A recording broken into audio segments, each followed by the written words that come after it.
സിബിഐയും പറയുന്നു ആ ചാരക്കേസ് കെട്ടിച്ചമച്ചതെന്ന്. Live at 6 സ്വാഗതം. പ്രധാന തലക്കെട്ടുകൾ. ISRO ചാരക്കേസിൽ നമ്പി നാരായണനെ സിബി മാത്യൂസ് അറസ്റ്റ് ചെയ്തത് തെളിവില്ലാതെയെന്ന് സിബിഐ കുറ്റപത്രം. ചാരക്കേസ് കെട്ടിച്ചമച്ചതെന്ന് CA ആയിരുന്ന S. വിജയൻ മറിയം റഷീദക്കെതിരെ തെളിവില്ലാതെ കേസെടുപ്പിച്ചു.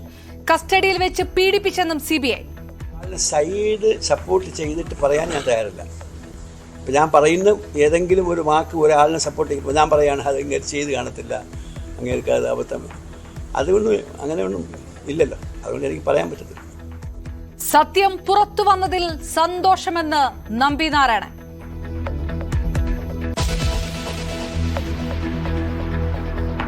ക്ഷേമ പെൻഷൻ വർദ്ധിപ്പിക്കും, 5 കുടിശ്ശികയും കൊടുത്തു തീർക്കുമെന്ന് മുഖ്യമന്ത്രി. ഈ സാമ്പത്തിക വർഷം വിതരണം ചെയ്യുക 2 ഗഡു. 2021 മുതൽ കേരളം കേന്ദ്ര വിവേചനം നേരിടുന്നുവെന്ന് മുഖ്യമന്ത്രി സഭയിൽ.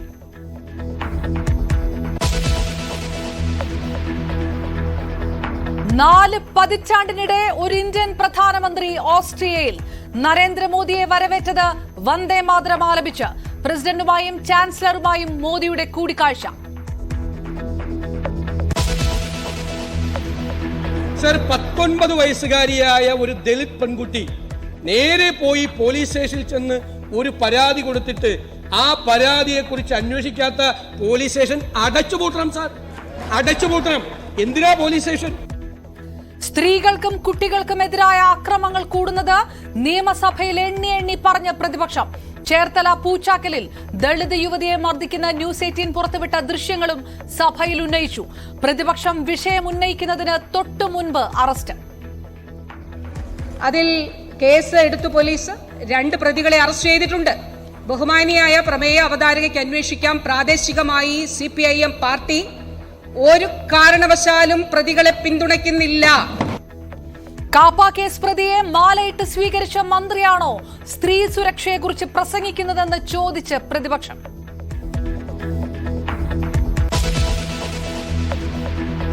സ്ത്രീകൾക്കും കുട്ടികൾക്കുമെതിരെയുള്ള വളരെ പ്രധാനപ്പെട്ട വിഷയമാണ്. ഒരുപാട് കാലങ്ങളായി ഇത് വർദ്ധിച്ചു വരികയാണ്. നമ്മൾ ചർച്ച ചെയ്തുകൊണ്ടിരിക്കുകയാണ്. ഈ പ്രധാനപ്പെട്ട വിഷയം സർക്കാർ ലാഘവത്തോടു കൂടിയാണ് എടുക്കുന്നത് എന്നുള്ളത് തുടക്കം തന്നെ തോന്നിയാണ്. അതുകൊണ്ടാണ് ബഹുമാനപ്പെട്ട മുഖ്യമന്ത്രിയോടാണ് ഇത് ആവശ്യപ്പെട്ടത്. KK രമയ്ക്ക് മറുപടി നൽകാതെ വീണ്ടും മുഖ്യമന്ത്രി. പകരം മറുപടി പറഞ്ഞത് ആരോഗ്യമന്ത്രി വീണ ജോർജ്. മുഖ്യമന്ത്രിയിൽ നിന്നാണ് സ്ത്രീ സുരക്ഷയെക്കുറിച്ച് ഉറപ്പുവേണ്ടതെന്ന് KK രമ. TPയെ കൊന്നിട്ടും പക തീരാതെ സമൂഹ മാധ്യമങ്ങളിൽ രമയെ അധിക്ഷേപിക്കുന്നുവെന്ന് VD സതീശൻ.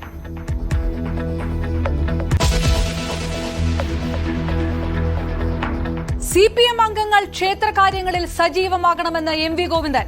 RSS അല്ല ആരാധനാലയങ്ങൾ കൈകാര്യം ചെയ്യേണ്ടത്. ഇടത് നിലപാട് വിശ്വാസ സമൂഹത്തിനൊപ്പമെന്നും CPM സംസ്ഥാന സെക്രട്ടറി.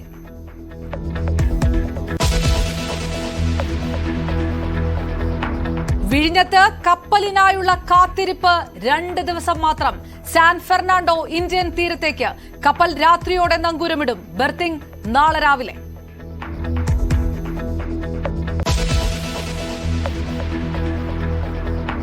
കേസ് സ്വന്തം ചെലവിൽ മതിയെന്ന് VC-മാരോട് ഗവർണർ. ഗവർണർക്കെതിരായ കേസിന് നടത്തിയ ഫണ്ട് തിരിച്ചടയ്ക്കണം. തിരിച്ചടയ്ക്കേണ്ടത് 1.25 കോടിയോളം.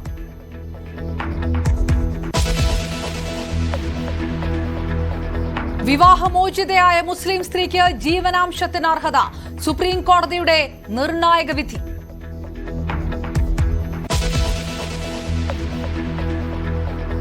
PSC കോട വിവാദത്തിൽ നടപടിക്കായി CPM-ൽ ആവശ്യം. ആരോപണ വിധേയനായ പ്രമോദ് കോട്ടൂളിക്കെതിരെ നടപടി ആവശ്യപ്പെട്ടത് ടൗൺ ഏരിയ കമ്മിറ്റി. സംസ്ഥാന കമ്മിറ്റിക്ക് പരാതി കിട്ടിയിട്ടില്ലെന്ന് MV ഗോവിന്ദൻ. കടലാസിൽ വെറുതെ എഴുതിയിട്ട് ഒരാളെ പേരും വെക്കാണ്ട് ഞങ്ങളുമായി ബന്ധപ്പെട്ട എന്തെങ്കിലും ഒരു പ്രശ്നം പാർട്ടി സംസ്ഥാന കമ്മിറ്റിയുടെ കയ്യിൽ കിട്ടിയാൽ അത് ഞങ്ങൾ പരിശോധിക്കും. സംസ്ഥാന കമ്മിറ്റിക്ക് പരാതി കിട്ടിയില്ല? അല്ല, കിട്ടിയാൽ പരിശോധിക്കുന്നു.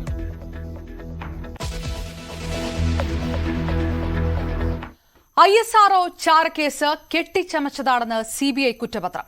CA ആയിരുന്ന S. വിജയന്റെ സൃഷ്ടിയാണ് ചാരക്കേസെന്നാണ് കുറ്റപത്രത്തിലുള്ളത്. വിജയൻ ഹോട്ടലിൽ വെച്ച് കടന്നു പിടിച്ചപ്പോൾ മറിയം റഷീദ തടഞ്ഞതാണ് വിരോധത്തിന് കാരണം. ചാരക്കേസ് വാർത്തകൾ ചോർത്തി നൽകിയത് S. വിജയനാണെന്ന് മുതിർന്ന മാധ്യമപ്രവർത്തകരുടെ മൊഴിയും നമ്പിനാരായണൻ പോലീസ് കസ്റ്റഡിയിൽ മർദ്ദനമേറ്റെന്ന് ഡോക്ടറുടെ മൊഴിയുമുണ്ട്. വിവരങ്ങളുമായി തിരുവനന്തപുരത്ത് നിന്ന് VV വിനോദ് ചേരുന്നു. വിനോദ്, തനിക്ക് നിർദ്ദേശമുണ്ടായിരുന്നു ഇങ്ങനെ കേസെടുക്കാൻ എന്നുള്ള S. വിജയന്റെ മൊഴിയടക്കം പൂർണ്ണമായും തള്ളിക്കൊണ്ട് CBIയുടെ കുറ്റപത്രം പറയുന്നു ഈ കേസ് കെട്ടിച്ചമച്ചത്, അറസ്റ്റുകൾ നടന്നത് തെളിവില്ലാതെ, മറിയം റഷീദ അടക്കമുള്ളവർ കസ്റ്റഡിയിൽ പീഡിപ്പിക്കപ്പെട്ടു എന്നതടക്കമുള്ള വലിയ പരാമർശങ്ങൾ CBI കുറ്റപത്രത്തിൽ. വിശദാംശങ്ങൾ എന്താണ്?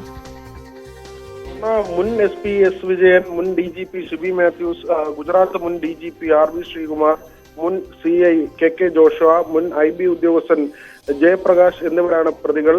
FIR-ൽ ഉണ്ടായിരുന്ന മറ്റ് ഉദ്യോഗസ്ഥരെ നേരത്തെ തന്നെ ഒഴിവാക്കിയിരുന്നു. 18 പേരാണ് ആദ്യഘട്ടത്തിൽ FIR-ൽ ഉണ്ടായിരുന്നത്. ഗൂഢാലോചന, സ്ത്രീകളോട് മോശമായി പെരുമാറുക, തടഞ്ഞു വെക്കുക, മർദ്ദിക്കുക തുടങ്ങിയ വകുപ്പുകളാണ് പ്രതികൾക്കെതിരെ ഈ കേസുമായി ബന്ധപ്പെട്ട് ചുമത്തിയിട്ടുള്ളത്. ഈ FIR-ന്റെ ഭാഗമായി പറയുന്ന ഈ കാര്യത്തിൽ, കുറ്റപത്രത്തിൽ പറയുന്ന ഈ ഭാഗത്തിൽ ഇങ്ങനെയാണ്. അതായത് കെട്ടിച്ചമച്ച കേസാണ്, പൂർണ്ണമായും കെട്ടിച്ചമച്ച ഒരു കേസാണ്. മറിയം റഷീദയെ ഹോട്ടൽ മുറിയിൽ വെച്ച് അന്ന് CA ആയിരുന്ന വിജയൻ കടന്നു പിടിച്ചു.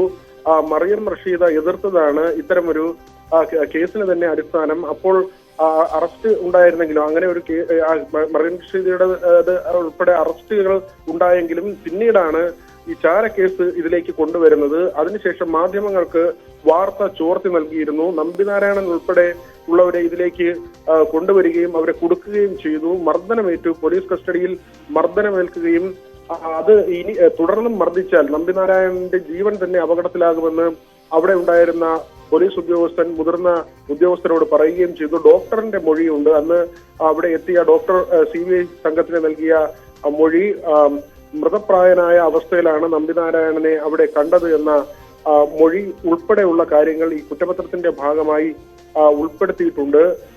ഇത് രാഷ്ട്രീയമായി പിന്നീട് വലിയ തോതിൽ ഉപയോഗിക്കുകയായിരുന്നു. കേരള രാഷ്ട്രീയത്തിൽ തന്നെ പിടിച്ചു കുലുക്കിയ നിലയിലേക്ക് ഈ ചാരക്കേസ് മാറുന്ന ഒരു കാഴ്ച പിന്നീട് കേരളം കണ്ടു. കേരളം ഏറ്റവും അധികം ചർച്ച ചെയ്ത രാഷ്ട്രീയ വിവാദങ്ങളിൽ ഒന്നായി ഈ കേസ് മാറി. ഇതിനെല്ലാം അടിസ്ഥാനമില്ലായിരുന്നു. ഒരു കാര്യവും ശരിയല്ലാത്ത കാര്യങ്ങൾ കെട്ടിച്ചമച്ചുകൊണ്ട് മാധ്യമങ്ങളെ ഉപയോഗിച്ചുകൊണ്ട് ഈ തരത്തിൽ ഒരു കള്ളക്കഥ മെനഞ്ഞെടുത്തു എന്ന് തന്നെയാണ് ഈ CBI കുറ്റപത്രത്തിൽ പറയുന്നത്. 5 പ്രതികളും 26-ന് ഹാജരാകണം. നമ്പിനാരായണന്റെ പ്രതികരണവും ഇതിനകം വന്നു. അദ്ദേഹം പറഞ്ഞത് 30 വർഷമാണ് ഇതിന്റെ പിറകിൽ നടന്നത്, വേട്ടയാടലായിരുന്നു, മറ്റു കാര്യങ്ങളിലേക്ക് പോകുന്നില്ല. അതായത് സിബി മാത്യൂസ് ഉൾപ്പെടെയുള്ളവർ ജയിലിൽ പോകണം എന്ന് താൻ ആഗ്രഹിക്കുന്നില്ല. അവർ തെറ്റ് ഏറ്റു പറയണം, മാപ്പ് പറയേണ്ടതില്ല. പക്ഷേ ഇങ്ങനെ ഒരു തെറ്റ് പറ്റിയിരുന്നു എന്ന കാര്യം പറയണം. ഇവർക്ക് ശിക്ഷ ലഭിക്കണമോ വേണ്ടയോ എന്ന കാര്യം തീരുമാനിക്കേണ്ടത് കോടതിയാണ്. അതുകൊണ്ട് തന്നെ അത്തരം കാര്യങ്ങളിൽ താൻ പ്രതികരണം നടത്തുന്നില്ല എന്ന് സിബി മാത്യൂസ് പറയുന്നു. അദ്ദേഹത്തിന് നേരത്തെ തന്നെ കോടതി വിധിച്ച നഷ്ടപരിഹാരം ലഭിച്ചിരുന്നു. ഈ വിവാദം വന്നിരുന്നെങ്കിലും ISRO തന്നോട് ഏറ്റവും മാന്യമായാണ് പെരുമാറിയത്. കുറ്റക്കാരനല്ലെന്ന് തുടക്കഘട്ടത്തിൽ തന്നെ ഒരു കണ്ടെത്തൽ ഉണ്ടായപ്പോൾ തന്നെ ജോലിയിലേക്ക് തിരികെ പ്രവേശിപ്പിച്ചു. പക്ഷേ 30 വർഷം ഈ കേസിന് പിറകെ നടക്കേണ്ടി വരിക, മർദ്ദനമേറ്റു എന്നതടക്കമുള്ള കാര്യങ്ങൾ അതൊരു ശാസ്ത്രജ്ഞനാണ് പറയേണ്ടി വരുന്നത്. വലിയ വേട്ടയാടൽ കഥയുടെ പേരിൽ, അങ്ങനെ ഒരു വസ്തുത ഇല്ലാത്ത കാര്യത്തിന്റെ പേരിൽ കെട്ടുകഥ ഉണ്ടാക്കി ഒരു ആളെ വേട്ടയാടി എന്ന കാര്യം തന്നെയാണ് ഇപ്പോൾ ഈ കുറ്റപത്രത്തിലൂടെ വ്യക്തമാകുന്നതും. അവർണ റൈറ്റ്. VV വിനോദ്, ചാരക്കേസ് കെട്ടിച്ചമച്ച കഥ, സിബി മാത്യൂസ് ഗൂഢാലോചനയിൽ ഒപ്പം നിന്നുവെന്നും CBIയുടെ കുറ്റപത്രത്തിൽ പറയുന്നു. വിനോദ് വിവരങ്ങൾ നൽകിയത്.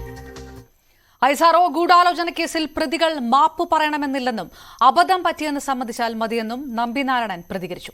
സിബി മാത്യൂസ് ജയിലിൽ പോകണമെന്നില്ല, താൻ തെറ്റുകാരനല്ല എന്ന് തെളിയിക്കേണ്ട ബാധ്യത തനിക്കുണ്ടായിരുന്നു. 30 വർഷം അതിനുവേണ്ടിയാണ് പോരാടിയതെന്നും നമ്പിനാരായണൻ പറഞ്ഞു.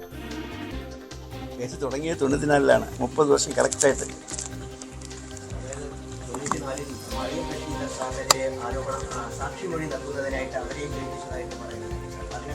അതായത് ഇപ്പോൾ ഞാൻ അതിനകത്ത് കമൻറ്റ് പറയില്ല. അതിൻ്റെ കാരണം പറഞ്ഞുതരാം. നിങ്ങൾ സത്യപ്രമാണം എന്നടുത്ത് ചെയ്യാണ്. ഞാൻ ആ ചാർജ് ഷീറ്റ് കണ്ടു. അതിനകത്ത് ഇങ്ങനെയാണ് പറഞ്ഞിരിക്കുന്നു എന്ന് സത്യപ്രമാണം നിങ്ങൾ ചെയ്താൽ അതിനെ പുറത്ത് ഞാൻ പറയുന്നുണ്ടോ? കണ്ടിട്ടില്ല. കാണാത്ത ഒരു സാഹചര്യത്തിനെ കുറിച്ച് നമ്മളെല്ലാവരും എന്തിനാണ് കണ്ടു പറയുന്നത്?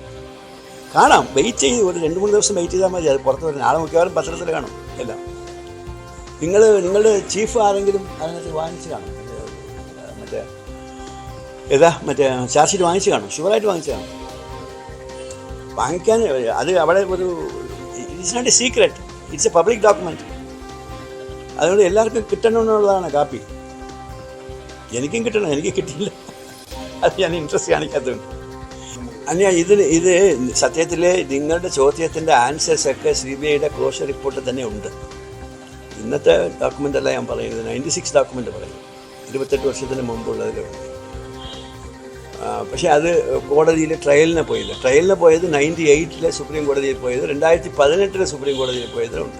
അപ്പോൾ അതെല്ലാം നിങ്ങൾ വായിച്ചിട്ടുണ്ടെങ്കിൽ ഈ ചോദ്യങ്ങളൊന്നും വരത്തില്ല. നിങ്ങൾക്കുള്ള പ്രശ്നം അതാണ്.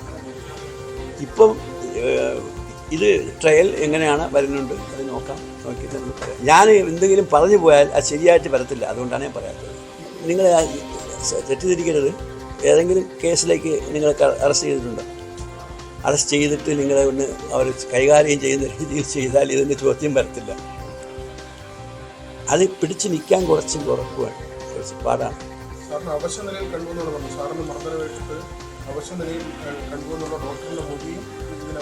അത് കോടതിയിൽ കേസുണ്ടായിരുന്നു. കെ കരുണാകരന്റെ ആത്മാവ് ഇപ്പോൾ സന്തോഷിക്കുന്നുണ്ടാകുമെന്ന് കെ മുരളീധരൻ. അനുഭവിച്ചവരുടെ പീഡനങ്ങൾ ആർക്കും മനസ്സിലാവില്ല. നമ്പി നാരായണന്റെ അനുഭവം തനിക്ക് മനസ്സിലാകുന്നുണ്ടെന്നും കെ മുരളീധരൻ പ്രതികരിച്ചു. അദ്ദേഹത്തിന് ഉൾപ്പെടെയുള്ള ശാസ്ത്രജ്ഞന്മാരെ ഏറ്റവും ഹീനമായി ചിത്രീകരിക്കുക മാത്രമല്ല, ഈ രാജ്യത്തിന്റെ സ്വാതന്ത്ര്യത്തിന് വേണ്ടി പ്രവർത്തിച്ച ശ്രീ കെ കരുണാകരനെ പോലും വേട്ടയാടിയൊരു സംഭവമാണ് ചാരക്കേസ്. അവസാനം അദ്ദേഹത്തിനാണ് ഇതിൽ ഏറ്റവും അധികം നഷ്ടം ഉണ്ടായത്. കാരണം പിന്നീട് അദ്ദേഹത്തിന് ഒരിക്കലും തിരിച്ചു വരാൻ കഴിഞ്ഞിട്ടില്ല. അതുകൊണ്ട് ഉപ്പ് തിന്നവരൊക്കെ വെള്ളം കുടിച്ചേ തീരൂ. അത് ആളുകൾ തെറ്റ് ചെയ്താൽ അവർക്ക് പിന്നീട് ശിക്ഷ അനുഭവിക്കേണ്ടി വരുന്നുള്ളതിന്റെ ഉദാഹരണമാണ് ഇന്ന് ചാരക്കേസിലുണ്ടായ സംഭവവികാസങ്ങൾ. ചാരക്കേസ് കെട്ടുകഥയാണെന്ന് കെ കരുണാകരന് അറിയാമായിരുന്നുവെന്ന് പത്മജ വേണുഗോപാൽ. രാഷ്ട്രീയ കളിയായിരുന്നു. അച്ഛന്റെ ആത്മാവിന് ശാന്തി കിട്ടട്ടെ എന്നും പത്മജ പ്രതികരിച്ചു. അല്ല, ഞങ്ങൾക്കൊക്കെ ഇത് ആദ്യം അറിയായിരുന്നു, അച്ഛനും അറിയായിരുന്നു. കൂടുതലും അച്ഛനെ ഇതാക്കിയിട്ട് രാഷ്ട്രീയ കളിയായിരുന്നു അതിലുണ്ടായിരുന്നത്. അതില് ബാക്കിയുള്ളവരൊക്കെ പെട്ടുപോയിന്ന് മാത്രം. അത് ആൾക്കാരൊന്നും ഇപ്പൊ ഇല്ല. അപ്പൊ അതുകൊണ്ട് അവരെ പറ്റി പിന്നെ കുറ്റം പറയാൻ എനിക്ക് താല്പര്യമില്ല. ഇനിയിപ്പോ കഴിഞ്ഞത് കഴിഞ്ഞു. ഇനി എന്തിനാ നീതി കിട്ടിയിട്ട് എന്താ കാര്യം?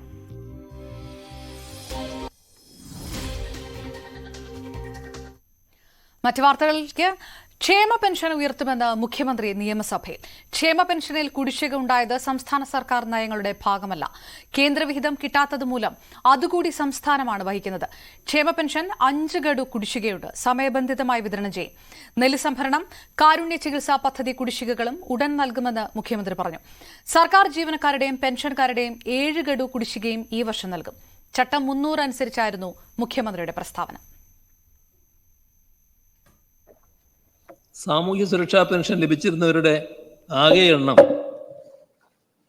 34,43,414 ഇവർക്ക് 600 രൂപ വീതമാണ് പെൻഷനായി നൽകി വന്നിരുന്നത്. ഇത് തന്നെ 18 മാസം വരെ കുടിശ്ശികയായിരുന്നു എന്നത് ഏറെ ചർച്ചകൾക്കിടയാക്കിയതാണ്. 2016 വന്ന LDF സർക്കാരാണ് കുടിശ്ശിക മുഴുവൻ തീർത്തു നൽകിയത്. ഇപ്പോഴാകട്ടെ 62 ലക്ഷം പേർക്ക് സാമൂഹ്യ സുരക്ഷാ പെൻഷൻ നൽകുന്നുണ്ട്. പെൻഷൻ തുക ഘട്ടം ഘട്ടമായി ഉയർത്തി 1,600 രൂപയുമാക്കിയിട്ടുമുണ്ട്. ഇത് ഇനിയും വർദ്ധിപ്പിക്കുന്നതിനാണ് സർക്കാർ ലക്ഷ്യമിടുന്നത്. ആലപ്പുഴ പൂച്ചാക്കലിൽ ദളിത് പെൺകുട്ടിയെ മർദ്ദിച്ച സംഭവം ഉൾപ്പെടെ സ്ത്രീകൾ നേരിടുന്ന അതിക്രമം സഭയിൽ ഉന്നയിച്ച് പ്രതിപക്ഷം. KK രമയാണ് ന്യൂസ് 18 പുറത്തുകൊണ്ടുവന്ന പൂച്ചാക്കൽ സംഭവം സഭയിൽ ഉന്നയിച്ചത്. സ്ത്രീകൾക്കും കുട്ടികൾക്കുമെതിരായ അതിക്രമം വർദ്ധിച്ചു വരുമ്പോഴും സർക്കാർ ലാഘവത്തോടെയാണ് കൈകാര്യം ചെയ്യുന്നതെന്ന് KK രമ വിമർശിച്ചു. പൂച്ചാക്കൽ കേസിലെ പ്രതികൾക്ക് ഭരണ സ്വാധീനമുണ്ടെന്നും രമ തുറന്നടിച്ചു. സ്ത്രീകൾക്കും കുട്ടികൾക്കും എതിരെയുള്ള വളരെ പ്രധാനപ്പെട്ട വിഷയമാണ്. ഒരുപാട് കാലങ്ങളായി ഇത് വർദ്ധിച്ചു വരികയാണ്, നമ്മൾ ചർച്ച ചെയ്തുകൊണ്ടിരിക്കുകയാണ്. ഈ പ്രധാനപ്പെട്ട വിഷയം സർക്കാർ ലാഘവത്തോടു കൂടിയാണ് എടുക്കുന്നത് എന്നുള്ളത് തുടക്കം തന്നെ തോന്നിയാണ്. അതുകൊണ്ടാണ് ബഹുമാനപ്പെട്ട മുഖ്യമന്ത്രിയോടാണ് ഇത് ആവശ്യപ്പെട്ടത്. പോലീസിന്റെ നടപടിയും കൂടി ഇതിനകത്ത് ചർച്ച ചെയ്യപ്പെടണം എന്നുള്ളത് കൊണ്ട് മുഖ്യമന്ത്രി ഇതിനകത്ത് ഹാജരായിട്ടില്ല. ഇതിന് എത്ര ലാഘവത്തോടു കൂടിയാണ് സർക്കാർ ഈ വിഷയങ്ങളെ കാണുന്നത് എന്നതിന്റെ ഏറ്റവും പ്രധാനപ്പെട്ട ഉദാഹരണം കൂടിയാണ് സാർ അത്. ബഹുമാനപ്പെട്ട മിനിസ്റ്റർ പറഞ്ഞു അത് കേസ് രജിസ്റ്റർ ചെയ്തു. സാർ, ആ പ്രതികൾ എവിടെയാണ്? എന്താണ് ആ പ്രതികളെ അറസ്റ്റ് ചെയ്യാത്തത്?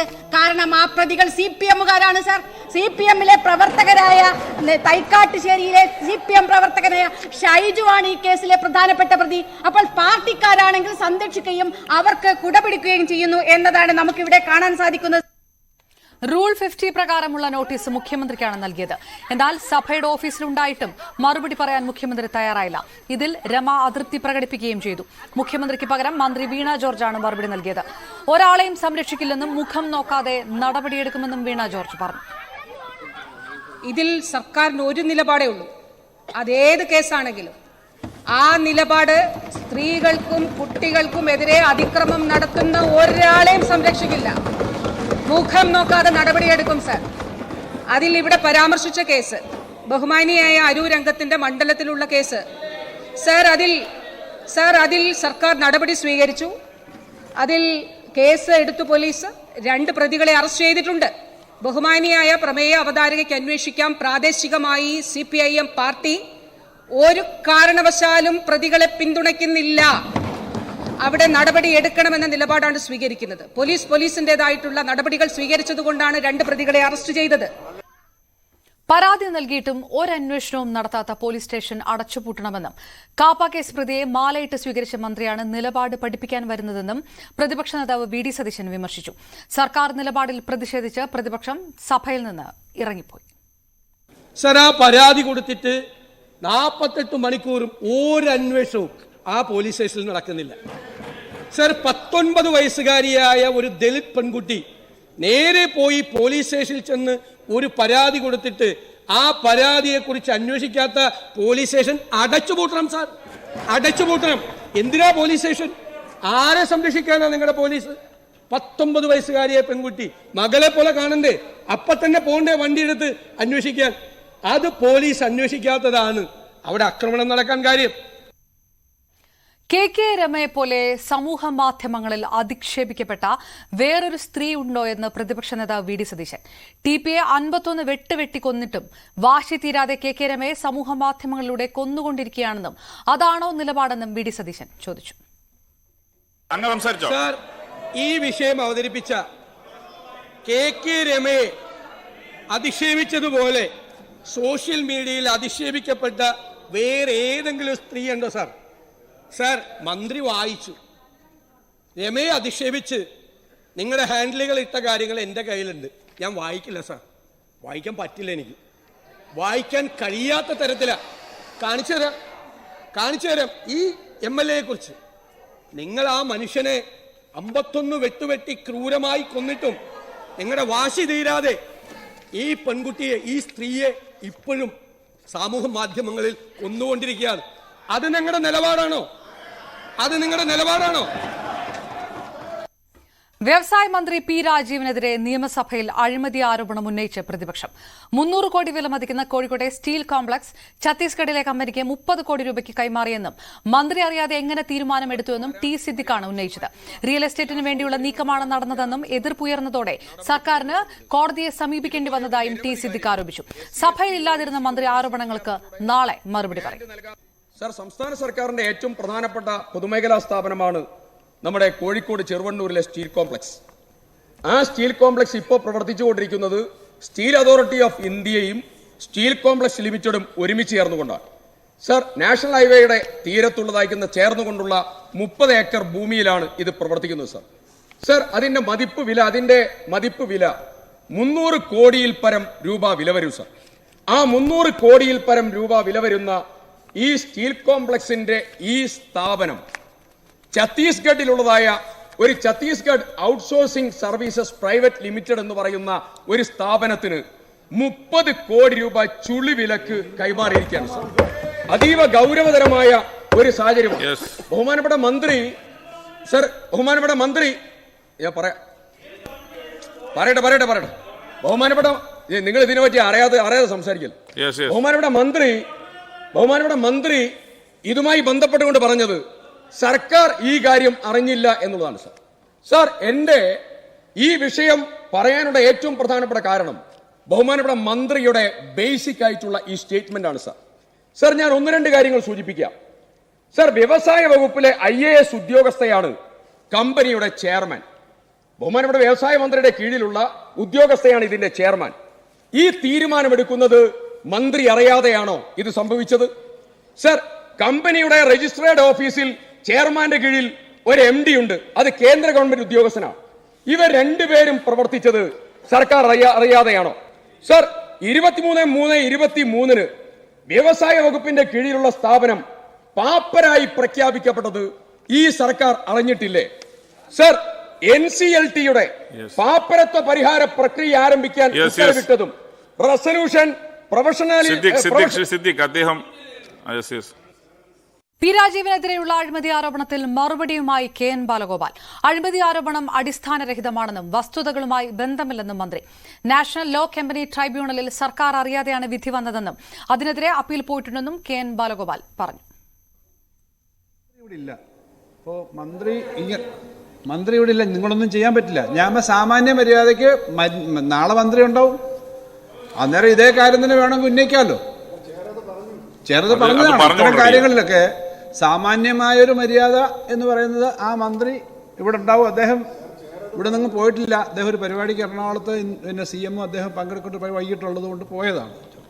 അപ്പൊ ആ ഒരു കാര്യമുണ്ട്, അതൊരു മര്യാദയുടെ പ്രശ്നമാണ്. സമരം തുടങ്ങിയ ശേഷം മാത്രമാണ് സർക്കാർ അപ്പീൽ പോയതെന്ന് പ്രതിപക്ഷ നേതാവും പറഞ്ഞു. സ്വത്ത് രാഷ്ട്രീയത്തെ മറയാക്കി വർഗീയമാക്കി ആളുകളെ ഒന്നിപ്പിക്കാൻ BJPക്ക് സാധിച്ചെന്ന് MV ഗോവിന്ദൻ. ക്ഷേത്രങ്ങളും ആരാധനാലയങ്ങളും വിശ്വാസികളുടേതാകണം. വർഗീയവാദിക്ക് വിശ്വാസമില്ല, വിശ്വാസത്തെ ഉപകരണമാക്കുകയാണ്. RSS അല്ല ആരാധനാലയങ്ങൾ കൈകാര്യം ചെയ്യേണ്ടതെന്നും MV ഗോവിന്ദൻ പറഞ്ഞു. വിശ്വാസികളോടൊപ്പം നിൽക്കുന്നതാണ് ഇടതുപക്ഷ നിലപാടെന്നും അവിശ്വാസികളോടൊപ്പവും നിൽക്കുമെന്നും MV ഗോവിന്ദൻ കൂട്ടിച്ചേർത്തു. മുതലാളിത്ത സമൂഹത്തിന്റെ ജീർണത CPM-ലേക്ക് അരിച്ചിറങ്ങാൻ സാധ്യതയുണ്ടെന്നും ഓരോ സന്ദർഭത്തിലും ഫലപ്രദമായി ശുദ്ധികലശം നടത്തണമെന്നും അദ്ദേഹം പറഞ്ഞു. RSS BJP വിഭാഗം ചെയ്തത് ഇവരെ സ്വത്വ രാഷ്ട്രീയത്തിന്റെ ഭാഗമായിട്ട് വെള്ളം കടക്കാത്ത അറയാക്കി ഒറ്റക്കങ്ങോട്ട് നിർത്തുക എന്നുള്ളതാണ്. ഓരോന്നിനെ ഇങ്ങനെ ഓരോന്നിനെ കൃത്യമായിട്ട് വെള്ളം കടക്കാതെ അറയാക്കി രാഷ്ട്രീയം എന്ന് പറഞ്ഞാൽ സ്വത്വ രാഷ്ട്രീയത്തിന്റെ ഭാഗമായി നിർത്തി വർഗീയമായി ഒന്നിപ്പിക്കുക. ഇതാണ് നടന്നത്. വർഗീയമായി ഒന്നിപ്പിക്കുക എന്ന പ്രക്രിയ ജാതി രാഷ്ട്രീയത്തെ സ്വത്വ രാഷ്ട്രീയത്തെ ഉപയോഗിച്ച് BJP ഫലപ്രദമായി കൈകാര്യം ചെയ്തു. കേസ് നടത്തേണ്ടത് സ്വന്തം ചെലവിലെന്ന് വൈസ് ചാൻസലർമാർക്ക് ഗവർണറുടെ നിർദ്ദേശം. സർവകലാശാല ഫണ്ടെടുത്ത് കേസ് നടത്തരുത്. VC-മാർ സ്വന്തം കേസ് സ്വന്തം ചെലവിൽ നടത്തണം. ഗവർണർക്കെതിരെ കേസ് നടത്താനെടുത്ത 1.13 കോടി രൂപ തിരിച്ചടയ്ക്കാനും നിർദ്ദേശമുണ്ട്.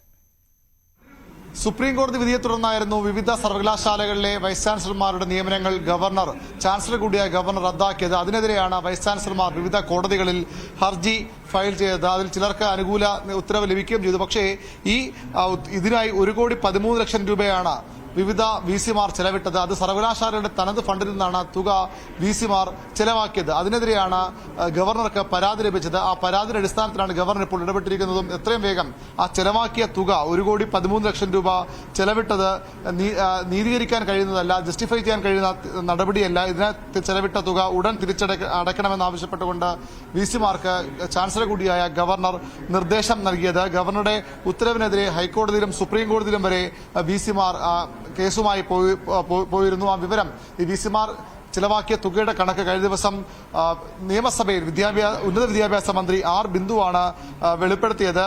ഈ തുക തിരിച്ചുപിടിക്കാനാണ് ഗവർണർ ഇപ്പോൾ നിർദ്ദേശം നൽകിയിരിക്കുന്നത്. കണ്ണൂർ സർവകലാശാല വൈസ് ചാൻസലറായിരുന്ന ഗോപിനാഥ് രവീന്ദ്രൻ 69 ലക്ഷത്തിൽ പരം രൂപയാണ് ഇതിനായി ചെലവഴിച്ചത്. കുഫോസിന്റെ VC 35 ലക്ഷവും KTU VC 1,47,00,000 രൂപയും ചെലവഴിച്ചു. അങ്ങനെ എല്ലാ സർവകലാശാലയുടെ VC-മാരും ഗവർണർ തീരുമാനത്തിനെതിരെ കോടതിയെ സമീപിച്ചിരുന്നു. ആ തുക തിരിച്ചുപിടിക്കണമെന്ന വളരെ പ്രധാനപ്പെട്ട ഉത്തരവാണ് ഗവർണർ ഇപ്പോൾ നൽകിയിരിക്കുന്നത്. മാത്രമല്ല, ഭാവിയിൽ ഇത്തരം കേസുകൾ നടത്തണമെങ്കിൽ സ്വന്തം ഫണ്ട് ഉപയോഗിക്കണം, സ്വന്തം പണം ഉപയോഗിക്കണമെന്ന നിർദ്ദേശവും ഗവർണർ നൽകിയിട്ടുണ്ട്. അതായത് സർവകലാശാലയുടെ ഫണ്ട് ഉപയോഗിച്ച് കേസ് നടത്താൻ VC-മാർക്ക് അധികാരമില്ല എന്ന സുപ്രധാനമായ ഉത്തരവാണ് ഗവർണർ ആരിഫ് മുഹമ്മദ് ഖാൻ നൽകിയിരിക്കുന്നത്. ഗവർണറുടെ തീരുമാനത്തെ സ്വാഗതം ചെയ്ത് KSU. ചാൻസലർക്കെതിരെ കേസ് നടത്താൻ ഉപയോഗിച്ച സർവകലാശാല ഫണ്ട് തിരിച്ചടപ്പിക്കാനുള്ള ഗവർണറുടെ തീരുമാനം സ്വാഗതാർഹമെന്നും KSU സംസ്ഥാന വൈസ് പ്രസിഡന്റ് മുഹമ്മദ് ഷമാസ് പറഞ്ഞു. VC-മാർക്ക് പിന്തുണ നൽകിയ സർക്കാരും കൊള്ളയ്ക്ക് കൂട്ടുനിൽക്കുകയായിരുന്നുവെന്നും ചാൻസലർക്കെതിരെ കേസ് നടത്താനുള്ള ഫണ്ടിംഗ് ഏജൻസിയായി സർവകലാശാലകളെ സർക്കാർ മാറ്റിയിരുന്നുവെന്നും ഷമാസ് ആരോപിച്ചു.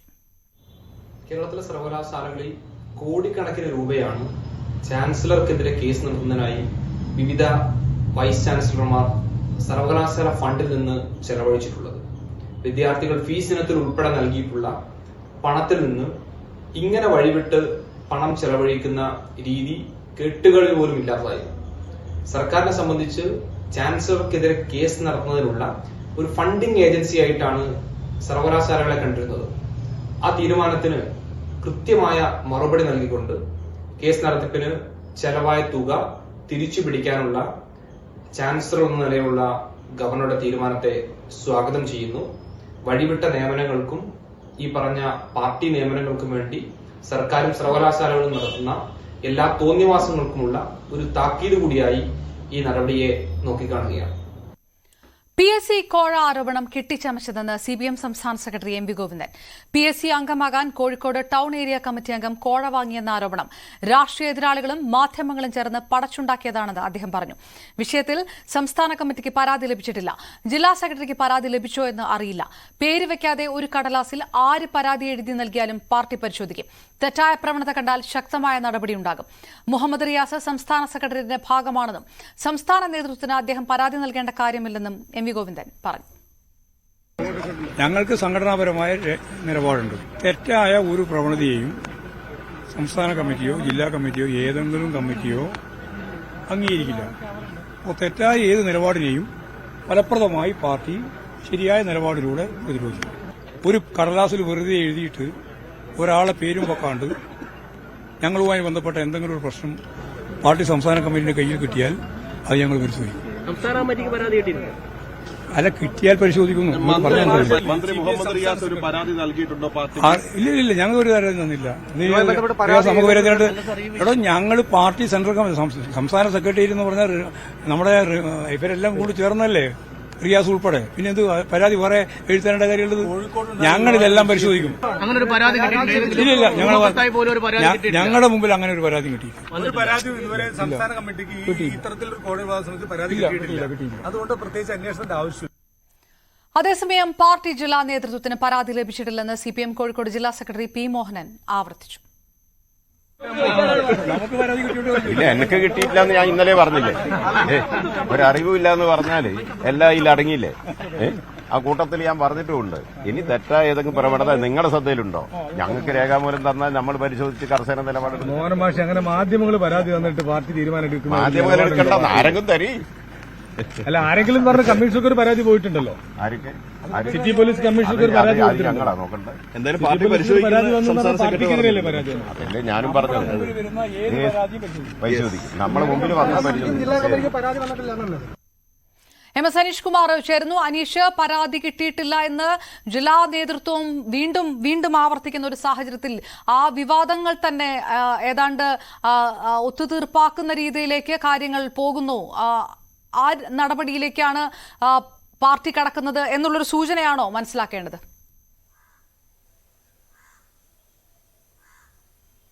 തീർച്ചയായും PSC അംഗത്വവുമായി ബന്ധപ്പെട്ട പരാതികളൊന്നും പാർട്ടിക്ക് ഇതുവരെ ഒരു തരത്തിലും ലഭിച്ചിട്ടില്ല എന്നാണ് സംസ്ഥാന സെക്രട്ടറിയും ജില്ലാ സെക്രട്ടറിയും ആവർത്തിച്ച് വ്യക്തമാക്കുന്നത്.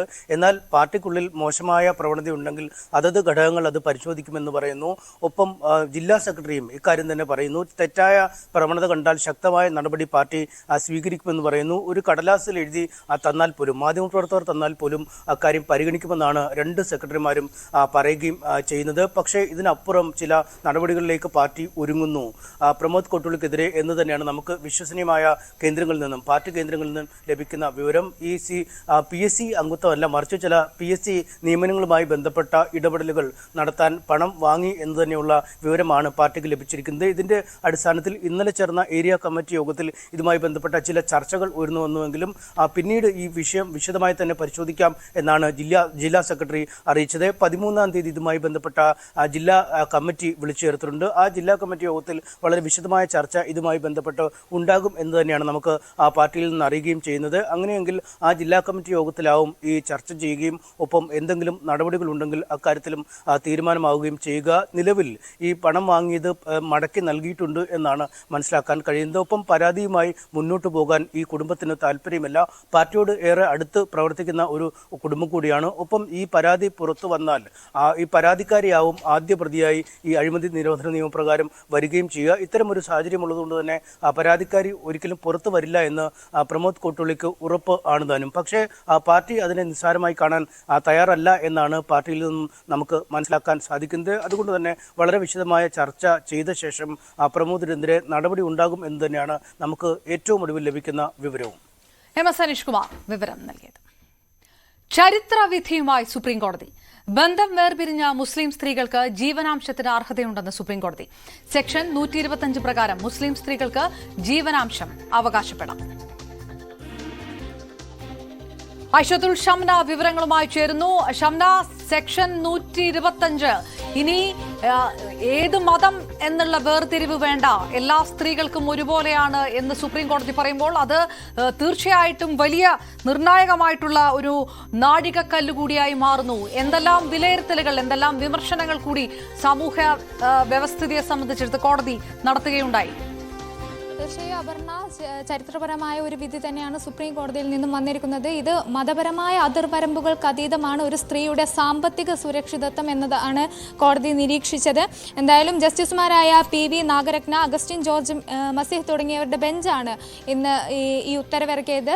മുസ്ലിം സ്ത്രീകൾക്ക് അത് വിവാഹമോചനം നേടിയ ശേഷം CRPC 125 വകുപ്പ് പ്രകാരം ജീവനാംശത്തിന് അർഹതയുണ്ട്.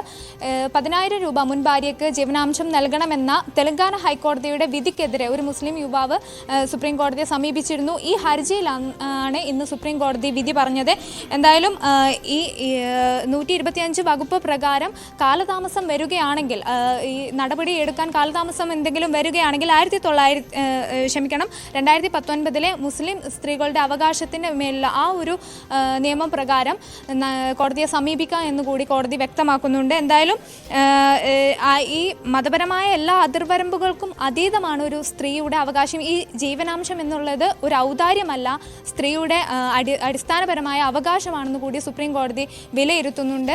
എന്തായാലും ചരിത്രപരമായ ഒരു വിധി തന്നെയാണ് ഇന്ന് സുപ്രീം കോടതിയിൽ നിന്നും വന്നത്.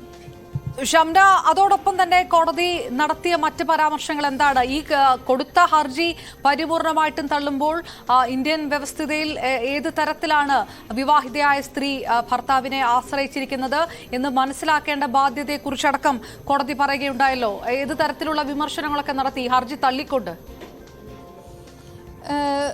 പ്രധാനമായും കോടതി എടുത്തു പറഞ്ഞത് മതപരമായ അതിർവരമ്പുകൾ, അതിൽ പ്രധാനമായും വരുന്നത് മുസ്ലിം ശരീഅത്ത് നിയമം തന്നെയാണ്. ഈ ശരീഅത്ത് നിയമപ്രകാരം സ്ത്രീക്ക് വിവാഹമോചനം നേടിയ സ്ത്രീക്ക് ജീവനാംശത്തിന് അർഹതയില്ലെന്ന് ചൂണ്ടിക്കാട്ടിയായിരുന്നു ഹർജി സമർപ്പിച്ചത്. എന്നാൽ മതപരമായ ഈ അതിർവരമ്പുകൾക്ക് അതീതമാണ് സാമ്പത്തിക സുരക്ഷ എന്നുള്ളതാണ് കോടതി പ്രധാനമായും ചൂണ്ടിക്കാണിച്ചത്. ഒപ്പം തന്നെ ഇത് ഔദാര്യമല്ല, അടിസ്ഥാനപരമായ അവകാശമാണെന്നാണ് സുപ്രീം കോടതി പറഞ്ഞത്. അപർണ. റൈറ്റ്, നിർണായകമായിട്ടുള്ള ഷംനയിലേക്ക് വരാം. നിർണായകമായിട്ടുള്ള വിധി സുപ്രീം കോടതിയുടെ ഭാഗത്തു നിന്ന് ഉണ്ടായിരിക്കുന്നു. മുസ്ലിം സ്ത്രീകൾക്ക്, വിവാഹമോചിതയായ മുസ്ലിം സ്ത്രീക്ക് ക്രിമിനൽ നടപടി ചട്ടത്തിലെ സെക്ഷൻ 125 പ്രകാരം ഭർത്താവിൽ നിന്ന് ജീവനാംശം തേടാമെന്നുള്ള സുപ്രീം കോടതി വിധിയാണ് പറഞ്ഞിരിക്കുന്നത്. ഇത് വിവാഹിതരായ സ്ത്രീകൾക്ക് മാത്രമല്ല എല്ലാ സ്ത്രീകൾക്കും സെക്ഷൻ 125 ബാധകമാകുമെന്ന നിഗമനത്തോടുകൂടി ഇതിൽ ഭാര്യയ്ക്ക് ജീവനാംശം നൽകാനുള്ള നിർദ്ദേശത്തെ ചോദ്യം ചെയ്ത് ഒരു മുസ്ലിം യുവാവ് നൽകിയ ഹർജി തള്ളിക്കൊണ്ടുകൂടിയാണ് justice BV Nagarathna, justice Augustine George Masih എന്നിവരടങ്ങിയ ബെഞ്ച് വിധി പറഞ്ഞിരിക്കുന്നത്. മതപരമായിട്ടുള്ള വിവേചനങ്ങൾ സ്ത്രീകളുടെ അവകാശങ്ങൾ ലംഘിക്കുന്നതിന് തടസ്സമാകാൻ പാടില്ല എന്നുകൂടി കോടതി നിരീക്ഷിച്ചിരിക്കുന്നു. ഒരിക്കൽ കൂടി ഷംന, വേർതിരിവ് പാടില്ല, എല്ലാ മതത്തിൽപ്പെട്ടവർക്കും സെക്ഷൻ 125 ഒരുപോലെ അവകാശപ്പെടാനാവുന്നതാണ് എന്ന് പറയുന്നിടത്ത് വലിയ ഒരു വിധി കൂടി, വലിയൊരു പോയിന്റ് കൂടി കോടതി മുന്നിട്ട് വെക്കുകയായിരുന്നു. ആ തരത്തിൽ ആ പ്രധാനപ്പെട്ട മതപരമായിട്ടുള്ള വിവേചനം പാടില്ല എന്ന തരത്തിലുള്ള പരാമർശങ്ങൾ എന്തെല്ലാമായിരുന്നു കോടതിയുടെ ഭാഗത്തുനിന്ന് നടത്തിയത്? മുസ്ലിം ശരീഅത്ത് നിയമപ്രകാരം പല വിവാഹമോചനം നേടിയ സ്ത്രീക്ക് ജീവനാംശത്തിന് അർഹതയില്ല. ഈ ഒരു നിയമം നിലനിൽക്കുമ്പോൾ പല സ്ത്രീകൾക്കും, ഈ ജോലിയൊന്നും ഇല്ലാത്ത പല സ്ത്രീകൾക്കും അതൊരു വലിയ തിരിച്ചടിയാവുമായിരുന്നു. എന്നാൽ അവർക്ക് ഒരു ആശ്വാസകരമായ വിധി എന്ന് തന്നെ വേണം ഇതിനെ പറയാൻ. കാരണം ഈ ശരീഅത്ത് നിയമത്തിനേക്കാളും അല്ലെങ്കിൽ മതപരമായ ഈ ചട്ടക്കൂടുകളിനേക്കാളും അതിർവരമ്പുകളെക്കാളൊക്കെ വലുതാണ് സ്ത്രീയുടെ സാമ്പത്തികമായ ഒരു അവകാശം, അല്ലെങ്കിൽ അവരുടെ ആ ഒരു സുരക്ഷിതത്വം ഉറപ്പാക്കേണ്ടത് എന്നാണ് കോടതി പറഞ്ഞത്. അതുകൊണ്ട് തന്നെ കോടതി മറ്റെല്ലാത്തിനേക്കാൾ ഉപരിയായി സ്ത്രീകളുടെ സുരക്ഷിതത്വം ഉറപ്പാക്കുന്നു എന്നുകൂടി വ്യക്തമാക്കുന്ന ഒരു വിധിയാണ്. എന്തായാലും ആശ്വാസകരമായ ഒരു വിധി തന്നെയാണ്. മുസ്ലിം സ്ത്രീകളെ സംബന്ധിച്ച് വിവാഹമോചനം നേടിയതിനു ശേഷവും ജീവനാംശത്തിന് അർഹതയുണ്ട്. റൈറ്റ് ഷംന, ഏതായാലും കോടതി നിർണായകമായിട്ടുള്ള ചില പരാമർശങ്ങൾ ഇതിനൊപ്പം നടത്തി. ഭാര്യയെ പരിപാലിക്കുക എന്നത് ജീവകാരുണ്യമല്ല എന്ന് ഭർത്താക്കന്മാർ മനസ്സിലാക്കണമെന്ന് സുപ്രീം കോടതി നിരീക്ഷിച്ചിരിക്കുന്നു. വിവാഹിതരായ സ്ത്രീകളുടെ അവകാശമാണ് അത് എന്ന് കോടതി പറയുന്നു. ഒപ്പം ഗൃഹനാഥയായിട്ടുള്ള ഭാര്യ വൈകാരികമായും അതോടൊപ്പം തന്നെ മറ്റ് തരത്തിലും തങ്ങളെ ആശ്രയിക്കുന്നു എന്ന വസ്തുതയെക്കുറിച്ച് ചില ഭർത്താക്കന്മാർ ബോധവാന്മാരല്ല എന്ന് പറയുന്നു. അതോടൊപ്പം തന്നെ ഇന്ത്യൻ പുരുഷൻ ഒരു വീട്ടമ്മയുടെ പങ്കും ത്യാഗവും തിരിച്ചറിയേണ്ട സമയം അതിക്രമിച്ചിരിക്കുന്നു എന്നും കാലത്തെ അതിജീവിക്കുന്ന പരാമർശങ്ങൾ കൂടി കോടതി നടത്തിയിരിക്കുന്നു. ജസ്റ്റിസ് നാഗരത്നയുടെ പരാമർശമാണ് അത്. വരും സമയങ്ങളിൽ വലിയ രീതിയിൽ ചർച്ച ചെയ്യപ്പെടും സുപ്രീം കോടതി നടത്തിയ ഈ ചരിത്രവിധി, അതിനൊപ്പം നടത്തിയിരിക്കുന്ന ഈ പരാമർശങ്ങൾ എന്നുള്ളതിൽ തർക്കമില്ല. തന്റെ മുൻ ഭാര്യയ്ക്ക് 10,000 രൂപ ഇടക്കാല ജീവനാംശം നൽകാനുള്ള തെലങ്കാന ഹൈക്കോടതിയുടെ നിർദ്ദേശം ചോദ്യം ചെയ്തുകൊണ്ട് ഒരു മുസ്ലിം യുവാവ് സുപ്രീം കോടതിയെ സമീപിച്ചിരിക്കുന്നു. ആ യുവാവ് സുപ്രീം കോടതിയിൽ നൽകിയ ഹർജി തള്ളിക്കൊണ്ടുകൂടിയാണ് സുപ്രീം കോടതി ഈ വിധി പ്രഖ്യാപിച്ചിരിക്കുന്നത്. അപ്പോൾ അതനുസരിച്ച് ഇനി മുതൽ സെക്ഷൻ 125 CRPC പ്രകാരം ഒരു മുസ്ലിം സ്ത്രീ വിവാഹമോചനം നേടിയാൽ അവർക്ക് മുസ്ലിം സ്ത്രീകളുടെ വിവാഹ അവകാശ സംരക്ഷണ നിയമം 2019 ആശ്രയിക്കാമെന്നും കോടതി വിധിച്ചിരിക്കുന്നു. ഒപ്പം തന്നെ ശ്രദ്ധ നേടുന്ന വളരെ പ്രധാനപ്പെട്ട ഒരു നിരീക്ഷണം, ഒരു വിലയിരുത്തൽ, ഒരു പരാമർശം കോടതിയുടെ ഭാഗത്ത് ഉണ്ടായിരിക്കുന്നത് വിവാഹിതരായ സ്ത്രീകൾക്ക് മാത്രമല്ല, ഈ സെക്ഷൻ 125 എല്ലാ സ്ത്രീകൾക്കും ബാധകമാകും എന്ന നിഗമനത്തോടു കൂടിയാണ് യുവാവിന്റെ ഹർജി കോടതി തള്ളുകയും ചെയ്തിരിക്കുന്നത്.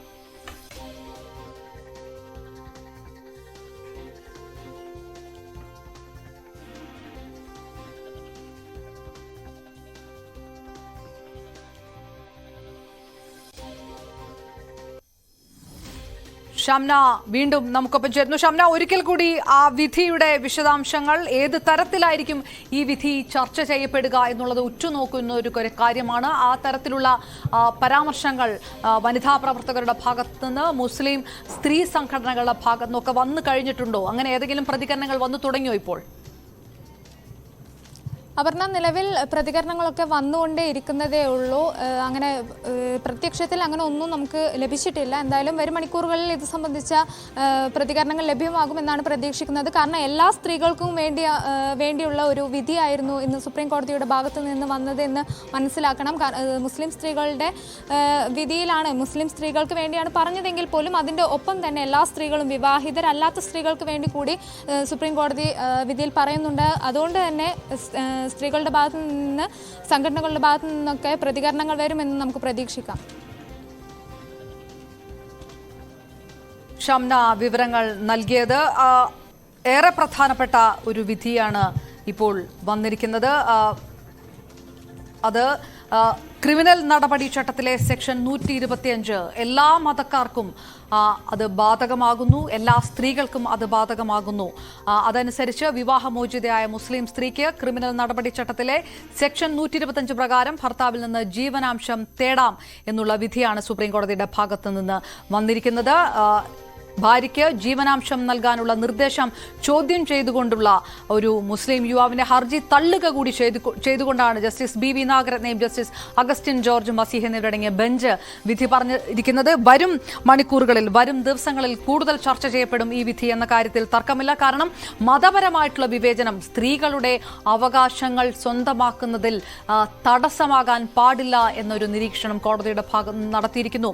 അതോടൊപ്പം തന്നെ വിവാഹിതരായ സ്ത്രീകൾക്ക് മാത്രമല്ല, അല്ലാത്ത സ്ത്രീകൾക്കും, എല്ലാ സ്ത്രീകൾക്കും ഈ സെക്ഷൻ 125 ബാധകമാകുമെന്നുള്ളൊരു നിഗമനം കൂടുതൽ നിയമവൃത്തങ്ങളിൽ ചർച്ച ചെയ്യപ്പെടും.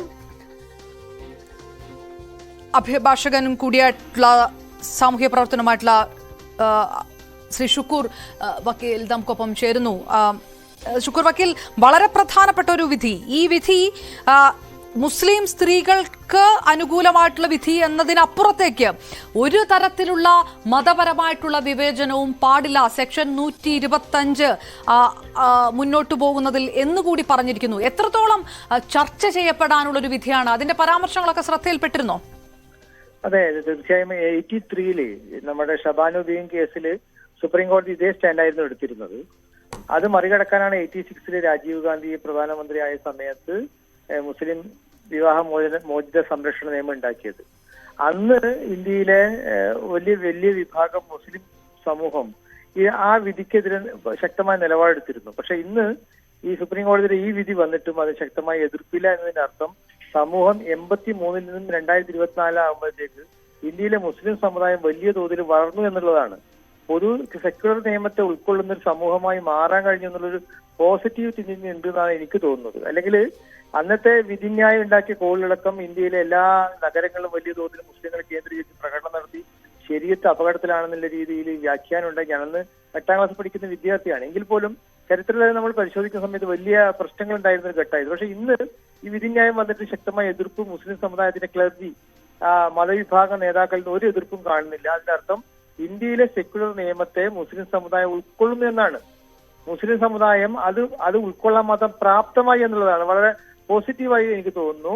അതുപോലെ തന്നെ ഇതിന് കൂടെ ചേർത്ത് വായിക്കേണ്ടത് ഇന്ത്യയിലെ മുസ്ലിം സ്ത്രീകൾക്ക് ഭരണഘടന നൽകുന്ന തുല്യാവകാശം സ്വത്തവകാശത്തിൽ, പിന്തുടർച്ചാവകാശത്തിൽ ലഭിക്കുന്നതെന്നുള്ളൊരു യാഥാർത്ഥ്യമുണ്ട്. അതിനെ മറികടക്കാനും സുപ്രീം കോടതി സഹായിക്കണം. നിരവധി കേസുകൾ അത് സംബന്ധമായി സുപ്രീം കോടതിയിലുണ്ട്. തീർച്ചയായും മുസ്ലിം ആൺകുട്ടികൾക്കും പെൺകുട്ടികൾക്കും അവരുടെ രക്ഷിതാക്കളുടെ മരണശേഷം കിട്ടുന്ന സ്വത്തിൽ തുല്യമായ അവകാശം ലഭിക്കണം. ആണിനും പെണ്ണും തുല്യാവകാശത്തിലേക്ക് ഉയർന്നു വരേണ്ടതുണ്ട്. അത് ഇത് സമൂഹം മുന്നോട്ട് നടക്കുന്നതിന് തെളിവാണ്. സുപ്രീം കോടതി വളരെ വിശദമായി തന്നെ 86-ൽ നിയമമുണ്ടായി, 2012-ൽ തന്നെ സുപ്രീം കോടതി സംബന്ധമായ ഒരു വിധിന്യായം പുറപ്പെടുവിച്ചിട്ടുണ്ട്. ആ വിധിന്യായത്തിൽ തന്നെ സുപ്രീം കോടതി പറയുന്നുണ്ട് വിവാഹമോചിതയായ മുസ്ലിം സ്ത്രീക്കും CRPC 125 പ്രകാരം ചെലവിൽ ലഭിക്കാൻ അർഹതയുണ്ട് മറ്റു സമുദായത്തിലെ സ്ത്രീകളെ പോലെയെന്ന് ഒന്നുകൂടി ആവർത്തിക്കുകയാണ് ചെയ്തത്. തീർച്ചയായും സ്വാഗതാർഹമാണ്. മുസ്ലിം സമുദായത്തിലെ സ്ത്രീകളുടെ അന്തസ്സ് ഉയർത്തുന്നതാണ്, അഭിമാനം ഉയർത്തുന്നതാണ്.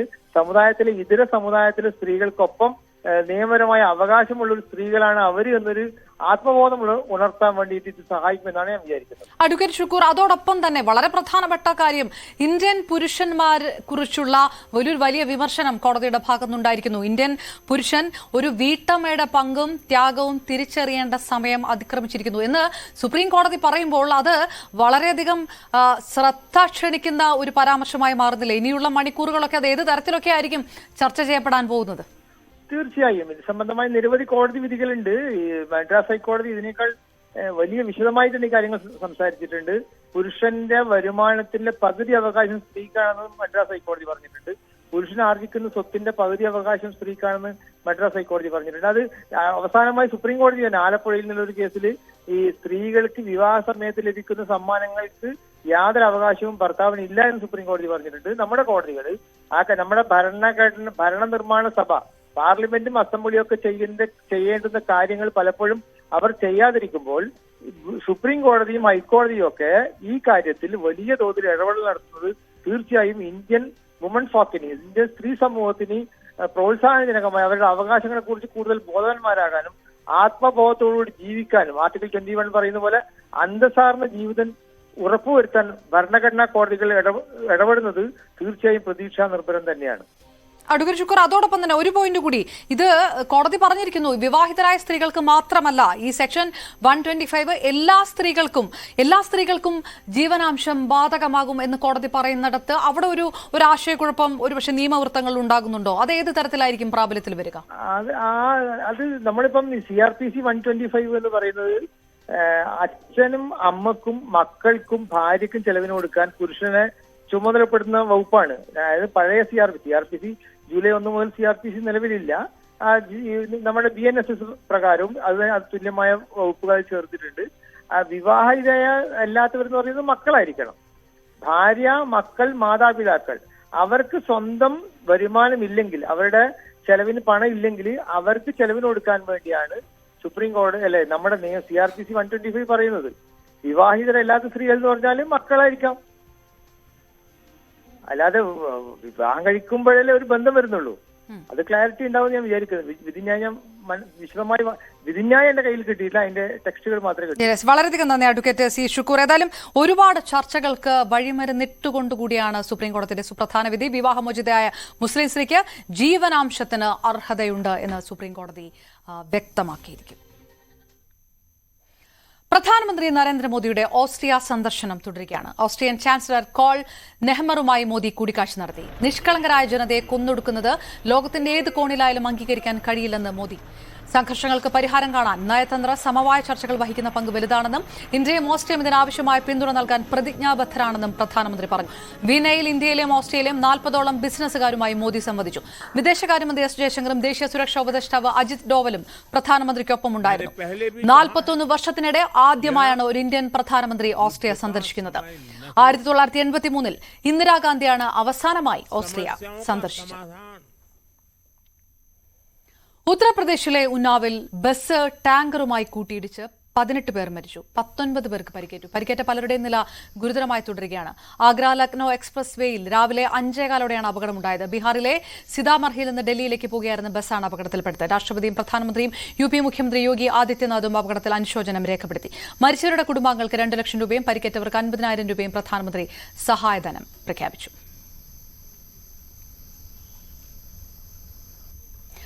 രാമനഗര ജില്ലയുടെ പേര് ബംഗളൂരു സൌത്ത് എന്നാക്കി മാറ്റണമെന്ന കർണാടക ഉപമുഖ്യമന്ത്രി DK ശിവകുമാറിന്റെ ശുപാർശയ്ക്കെതിരെ പ്രതിപക്ഷം. ചന്നപട്ടണ നിയമസഭാ ഉപതെരഞ്ഞെടുപ്പ് നടക്കാനിരിക്കെയാണ് DKയുടെ നിർണായക നീക്കം. രാമനോടുള്ള വെറുപ്പും റിയൽ എസ്റ്റേറ്റ് മോഹവുമാണ് പെരുമാറ്റത്തിന് പിന്നിലെന്ന് BJP ആരോപിച്ചപ്പോൾ കോൺഗ്രസ് പ്രീണന രാഷ്ട്രീയം കളിക്കുന്നുവെന്നാണ് JDSന്റെ വിമർശനം. നീറ്റ് UG പരീക്ഷയിൽ ക്രമക്കേട് വ്യാപകമല്ലെന്ന് സുപ്രീംകോടതിയിൽ നാഷണൽ ടെസ്റ്റിംഗ് ഏജൻസി. പരീക്ഷയുടെ പവിത്രത നഷ്ടപ്പെട്ടിട്ടില്ല. ഗോദ്രയിലും പാറ്റ്നയിലും മാത്രമാണ് ചോദ്യപേപ്പർ ചോർന്നത്. കഴിഞ്ഞ ദിവസം സുപ്രീംകോടതി ഇത് സംബന്ധിച്ച് സത്യവാങ്മൂലം നൽകാൻ NTAയോട് ആവശ്യപ്പെട്ടിരുന്നു. നാളെ കേസ് പരിഗണിക്കും. വിവരങ്ങളുമായി സുവി വിശ്വനാഥൻ ചേർന്നു. സുവി, ചോദ്യപേപ്പർ ചോർന്നിട്ടുണ്ട് എന്നുള്ളത് വ്യക്തമാണ് എന്നാണ് സുപ്രീംകോടതി പറഞ്ഞത്. ആ രീതിയിലുള്ള രൂക്ഷമായ വിമർശനം ഉന്നയിച്ച സുപ്രീംകോടതിക്ക് ഏത് തരത്തിലുള്ള മറുപടി NTA നൽകിയിരിക്കുന്നു? ഏത് തരത്തിലാണ് ന്യായീകരിച്ചത് NTA?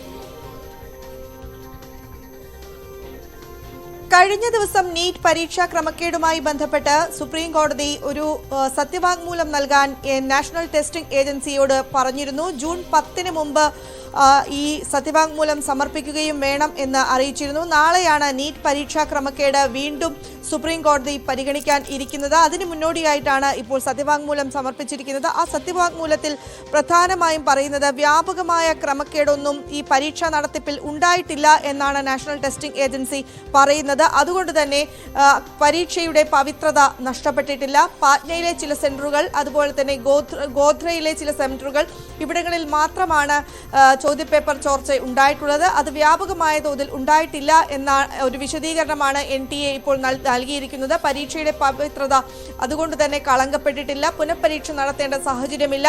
ഒപ്പം എടുത്തു പറയുകയാണെങ്കിൽ ഈ പരീക്ഷാ സെന്ററുകളിൽ എഴുതിയ വിദ്യാർത്ഥികളൊന്നും തന്നെ രാജ്യത്തെ പ്രധാനപ്പെട്ട മെഡിക്കൽ കോളേജുകളിൽ അഡ്മിഷൻ നേടിയിട്ടില്ല എന്ന കാര്യവും തങ്ങൾക്ക് സ്ഥിരീകരിക്കാൻ സാധിച്ചിട്ടുണ്ട്. ആ കാര്യമാണ് NTA ഇപ്പോൾ സത്യവാങ്മൂലത്തിൽ കോടതിയെ അറിയിച്ചിരിക്കുന്നത്. നാളെയാണ് നീറ്റ് പരീക്ഷാ ക്രമക്കേട് സുപ്രീം കോടതി വീണ്ടും പരിഗണിക്കുന്നത്. കഴിഞ്ഞ ദിവസം ഇത് സോഷ്യൽ മീഡിയയിലൂടെയാണോ ഈ ചോദ്യപേപ്പർ ചോർച്ച ഉണ്ടായിരിക്കുന്നത്, ആ കാര്യത്തിൽ ഉൾപ്പെടെ വ്യക്തത വേണം എന്നായിരുന്നു സുപ്രീം കോടതി അറിയിച്ചിരുന്നത്. എന്നാൽ ആ രീതിയിലൊരു ചോർച്ച ഉണ്ടായിട്ടില്ല എന്നൊരു വിശദീകരണമാണ് ഇപ്പോൾ NTA ഭാഗത്ത് നിന്ന് വന്നിരിക്കുന്നത്. സുവി വിശ്വനാഥൻ വിവരങ്ങൾ നൽകി. അറിയേണ്ട വാർത്ത വിശദമായി അറിയാം. ലൈവ് 6 ഇനി സിക്സർ.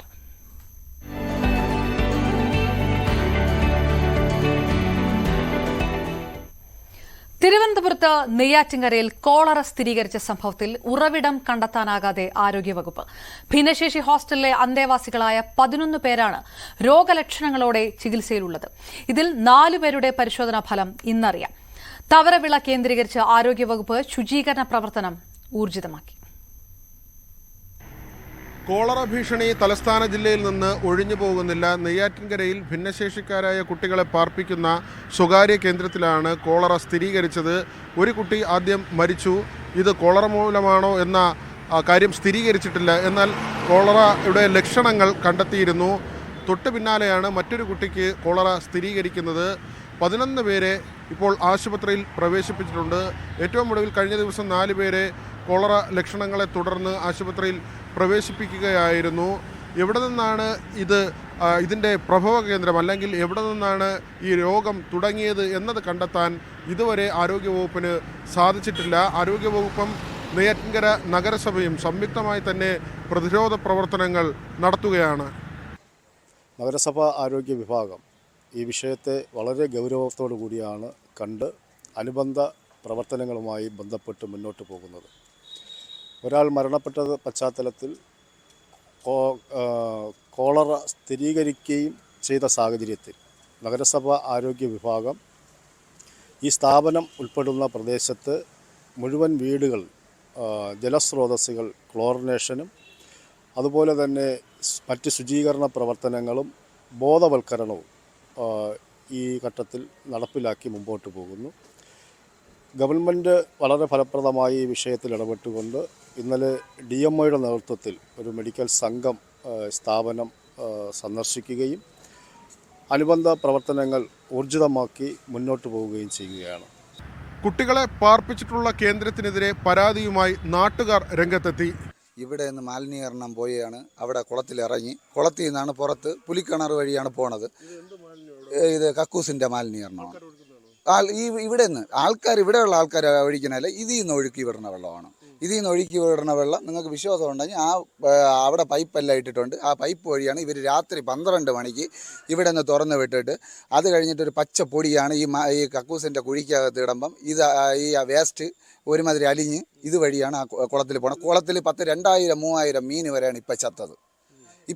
ഒരു 1.5-2 മാസം വരും മീൻ ചത്ത്. ഇവിടുത്തെ മുമ്പർ സുജിൻ എന്ന് പറയുന്ന അവൻ്റെ അടുത്ത് നമ്മൾ പറഞ്ഞപ്പോൾ അവൻ പറഞ്ഞ് ഇതൊക്കെ ചുമ്മയാണ് എന്ന് പറഞ്ഞ് അവനെ വീട്ടിൽ ചെന്ന് ഇതേപോലെ കാര്യങ്ങൾ പറഞ്ഞ് അണ്ണനാണ് വിളിച്ചിട്ട് വന്ന് ഇവിടെ വന്ന് കാണിച്ചു കൊടുത്ത് അവന് വിശ്വാസമായി. പക്ഷേ അവനോ ഇവിടെയുള്ള ബാക്കി മുനിസിപ്പാലിറ്റിയോ ഈ 6 മാസത്തിന് മുമ്പ് മുനിസിപ്പാലിറ്റിയിൽ ചെന്ന് പറഞ്ഞപ്പം പറയണം ഇല്ല അത് നമ്മൾ വന്ന് നോക്കാമെന്ന് പറഞ്ഞിട്ട് ഇവിടെ നിന്ന് ഒരു കുഴപ്പമില്ല. പക്ഷേ വേറൊരു കാര്യം എന്തെന്ന് കേട്ട് കഴിഞ്ഞാൽ ഇവിടെ ഒരാൾ മരിച്ചപ്പം ഇവിടെയുള്ള എല്ലാ ആൾക്കാരും ഇവിടെ വന്നെത്തി. ആരോഗ്യവകുപ്പിൻ്റെ നഗരസഭയുടെ 3 ടീമുകളാണ് പ്രതിരോധ പ്രവർത്തനങ്ങളിൽ ഏർപ്പെട്ടിട്ടുള്ളത്.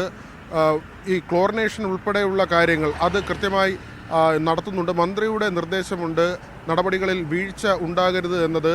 4 പേരുടെ സ്രവ പരിശോധനാ ഫലം ഇന്ന് പുറത്തു വരുമെന്നാണ് കരുതുന്നത്. കോളറ സ്ഥിരീകരിച്ചെങ്കിലും മറ്റ് ഇതിനോട് ചേർന്ന പ്രദേശങ്ങളിലോ അവിടങ്ങളിലെ ആളുകൾക്ക് ഇതുവരെ രോഗം കണ്ടെത്തിയിട്ടില്ല. അതുകൊണ്ട് തന്നെ ആശങ്കപ്പെടേണ്ട സാഹചര്യമില്ല എന്നാണ് ആരോഗ്യവകുപ്പും നഗരസഭയും പറയുന്നത്. DMOയുടെ നേതൃത്വത്തിലും പ്രദേശത്ത് പരിശോധന നടത്തി. ഈ ഭിന്നശേഷിക്കാരായ കുട്ടികളെ പാർപ്പിക്കുന്ന കേന്ദ്രത്തിലേക്ക് നേരത്തെ പുറത്തുനിന്ന് വാങ്ങിക്കൊണ്ടുവന്ന ഭക്ഷ്യവസ്തുക്കൾ അതിലൂടെയാണ് കോളറ പടർന്നതെന്ന സംശയമുണ്ടായിരുന്നു. എന്നാൽ 10 ദിവസം മുൻപാണ് ഈ ഭക്ഷണ സാധനങ്ങൾ കൊണ്ടുവന്നത്.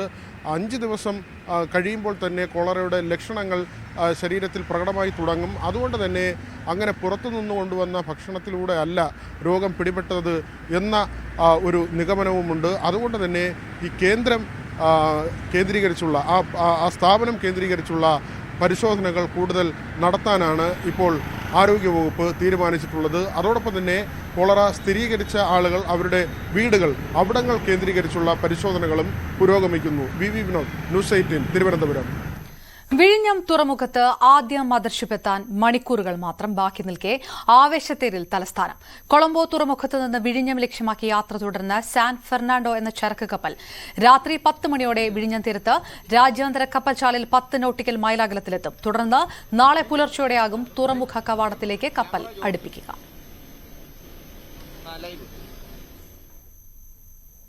ഉമ്മൻചാണ്ടി സർക്കാരിന്റെ കാലത്താണ് വിഴിഞ്ഞം പദ്ധതി തുടങ്ങിയതെന്ന വാദം തെറ്റെന്ന് തുറമുഖ വകുപ്പ് മന്ത്രി വി എൻ വാസവൻ.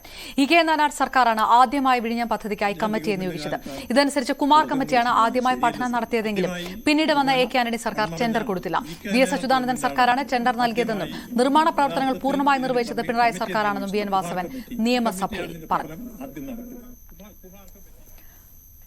വിഴിഞ്ഞം പദ്ധതിയുടെ 80% തുകയും മുടക്കിയത് സംസ്ഥാന സർക്കാരാണെന്ന് മന്ത്രി സജി ചെറിയാൻ. പദ്ധതി പൂർത്തീകരിക്കണമെന്നുള്ളത് ഇടത് സർക്കാരിന്റെ പ്രഖ്യാപിത ലക്ഷ്യമാണെന്ന് മന്ത്രി നിയമസഭയിൽ പറഞ്ഞു. പത്തനംതിട്ടയിൽ കാപ്പ കേസ് പ്രതിക്കൊപ്പം സിപിഎമ്മിൽ ചേർന്ന യുവാവ് കഞ്ചാവ് കേസിൽ പിടിയിൽ.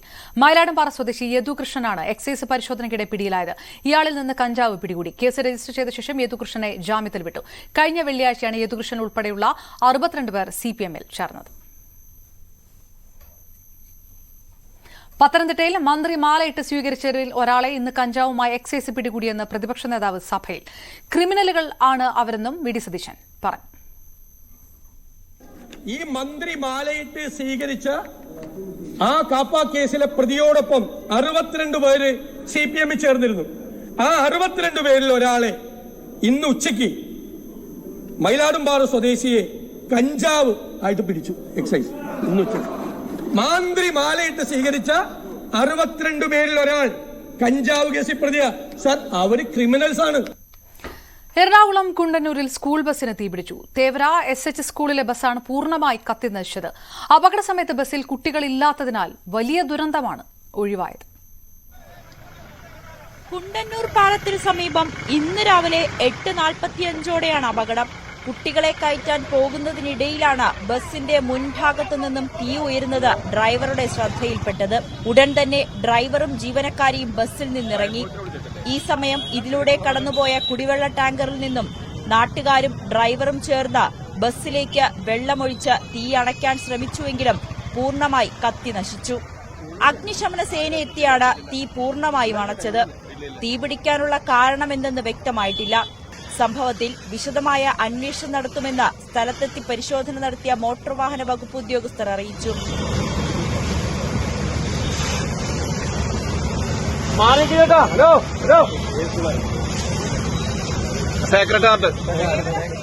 ന്യൂസ് 18 കൊച്ചി.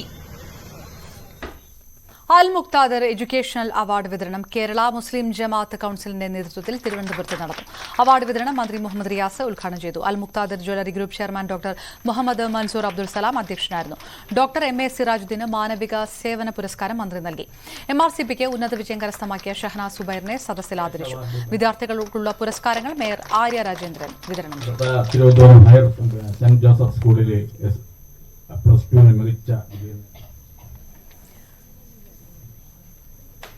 ഇനി സ്വർണം വെള്ളി നിരക്കുകൾ നോക്കാം. കവിത ഗോൾഡ് ആൻഡ് ഡയമണ്ട്സ് ഇന്നത്തെ സ്വർണം വെള്ളി നിരക്കുകൾ നിങ്ങൾക്കായി സമർപ്പിക്കുന്നത് wedding collections from Kavitha gold and diamonds. സ്വർണം 22 ക്യാരറ്റ് ഗ്രാമിന് 6690 രൂപ, പവന് 53,520 രൂപ. 18 ക്യാരറ്റ് ഗ്രാമിന് 5575, പവന് 44,600 രൂപയും. വെള്ളി ഗ്രാമിന് 99 രൂപ, കിലോയ്ക്ക് 99,000 രൂപ.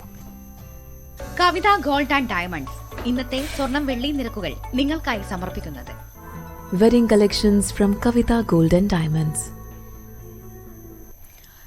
ലൈവ് 6 പൂർണ്ണമാകുന്നു. ഇടവേളയ്ക്ക് ശേഷം കാണാം പ്രൈം ഡിബേറ്റ്. നമസ്കാരം.